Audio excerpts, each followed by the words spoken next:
Hey, physical science, it's Tuesday, April 7th. So let's go ahead and go through page 462 to 465. Can you get there in your textbook, please? Okay, we're going to start chapter 15 with the composition of matter. And to begin with, we need to define what is matter. Matter is anything that has volume and has mass and takes up space. You remember the density equation? Mass divided by volume. Well, that's pretty much the definition of matter. Matter is anything that has mass and takes up space. That's called volume. There you have it. Now, matter can be broken up into two categories. We've got pure substances and we got mixtures.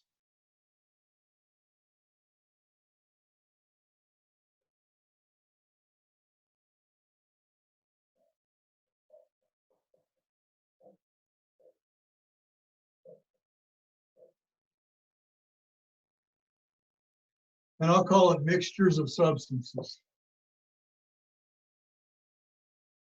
Okay, pure substances can further be broken down into either elements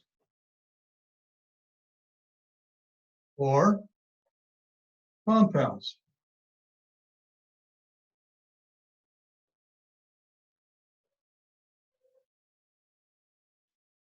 And mixtures can be broken up into heterogeneous and homogeneous.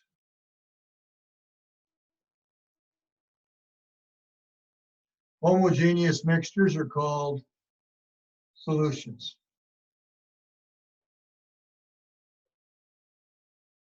And heterogeneous mixtures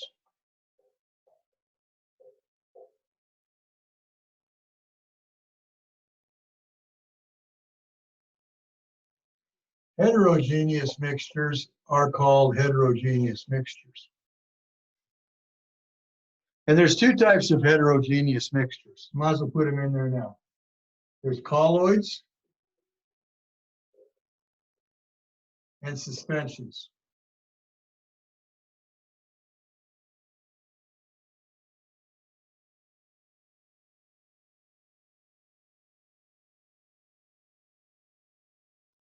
Now, you know the amazing thing about all this?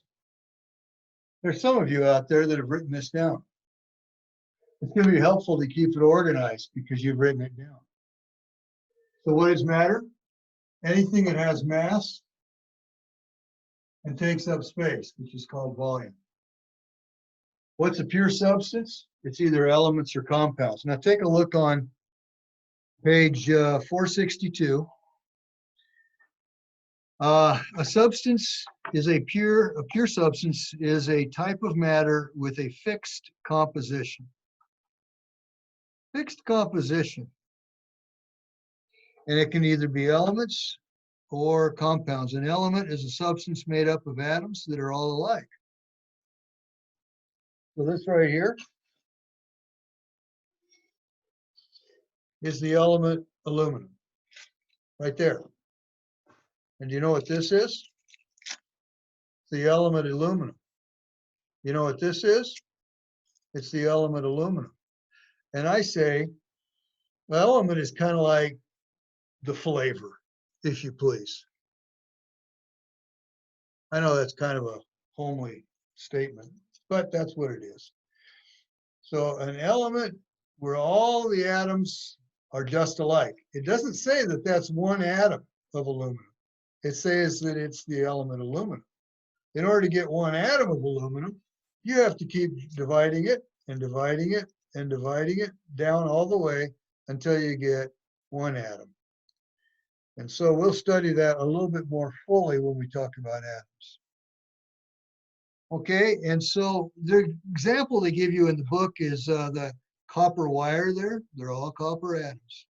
The nitrogen gas, they comes in pairs of two nitrogen atoms, but they're still the same, nitrogen atoms. And there's about, well, let's take a look. If it's not on this table right here, then it's not an element. I think we've gone up to about element number 118. And of those elements, 118, element 92, come on, is called uranium.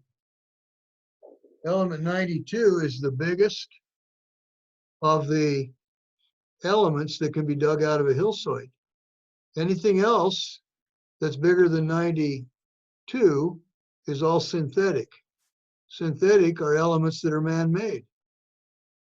So from 92 to 118 or whatever we're up to now are all man-made.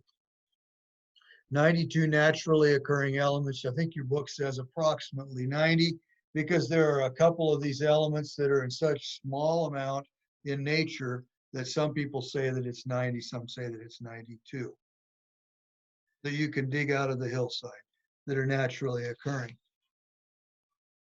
And so the question is, are there any other elements besides the one on this table? And the answer is no. The only other elements are those man-made ones that they haven't done yet. And by the way, what do they take? They take existing elements and they pound them with subatomic particles to make them these bigger elements, which might only last for a matter of a few microseconds. That's called research. Page 463, visualizing elements. You see titanium is strong and lightweight. It's used for bone, joint replacements. I might need a hip replacement one of these days. And aircraft construction. In rare instances, titanium panels are used in building construction. And titanium is strong, it's lightweight, and that's why it's good for making joint replacements.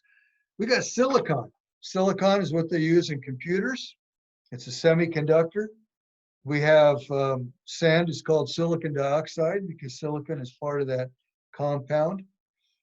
And silicon is readily available, abundant supply in the earth. Americium, that's what I call it, is a synthetic radioactive element. I think it's element number 95, which is bigger than 92, of course.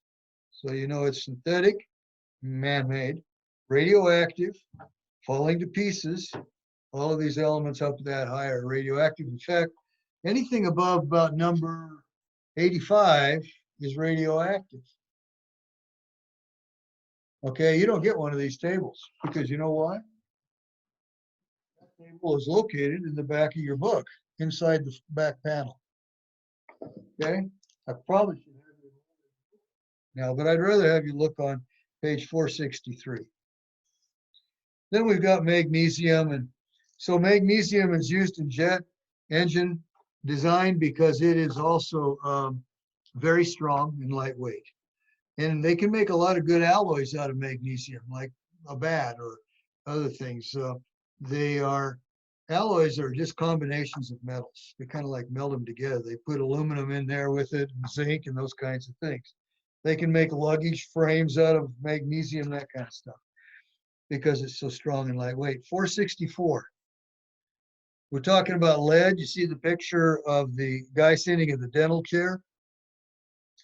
And there's lead in that little apron that he's wearing there to protect him from the x-rays, protect his organs and his heart. Aluminum is bendable, it's lightweight, and it's used to make cans and airplanes and bicycles and pots and pans and everything. And aluminum is very abundant in the earth's, in the ground. The compound. Let me go with this right here. This is called a compound. It's called sodium chloride, table salt. It combines, look on the bottom of page 464.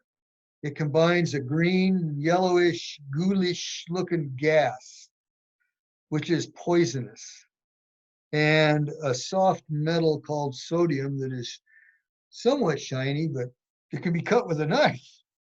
And sodium is over here on the periodic table, element number 11. and chlorine is over here, element number 17. And those two things get together, explosively, by the way, and they make this harmless table salt. If you ingest the chlorine gas, some, mustard gas, that type of thing, it is bad, like it's going to poison your bloodstream. And if you ingest the sodium metal, it reacts explosively with water, and so that's not good for your insides either. But when you put them together chemically into a compound called table salt, it looks white and it looks crystalline. But neither one of the elements that go into making table salt are white or crystalline. All right, so what are you telling me? I'm telling you that compounds have physical properties and chemical properties that are different from the elements that make up the compounds. Elements are like letters and compounds are like words. Now, what is it about compounds that's interesting? Compounds like sodium chloride cannot be separated by physical means. I can't take a grain of this salt right here and pull the sodium away from the chlorine because they're chemically combined. I have to have other processes to do that, chemical processes. So compounds cannot be pulled apart by physical means. And the other thing is, they have a definite composition. It's one atom of sodium with one atom of chlorine, not two atoms of sodium with one atom of chlorine. That does not make sodium chloride. That's not even a compound. And so it's a definite composition. And that's what one of the definitions, part of the definition of pure substances.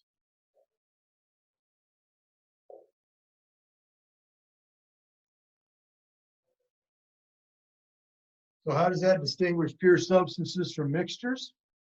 Mixtures are indefinite.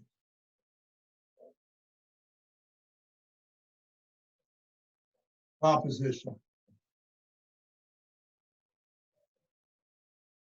And I'll talk to you about what that means tomorrow. Okay, and then chalk. Chalk like you get to write on the chalkboard, something we used to do. Or like seashells is calcium carbonate. And that's one atom of calcium combined with one atom of carbon, combined with 3 atoms of oxygen. And that's the composition. You cannot mess up, can't mess with that. The definite composition of elements. Fixed proportion, I think your book called it. I call it a definite composition. Fixed proportion, same thing. Okay, so a compound is a substance in which the atoms of 2 or more elements are chemically combined in fixed proportion. See ya.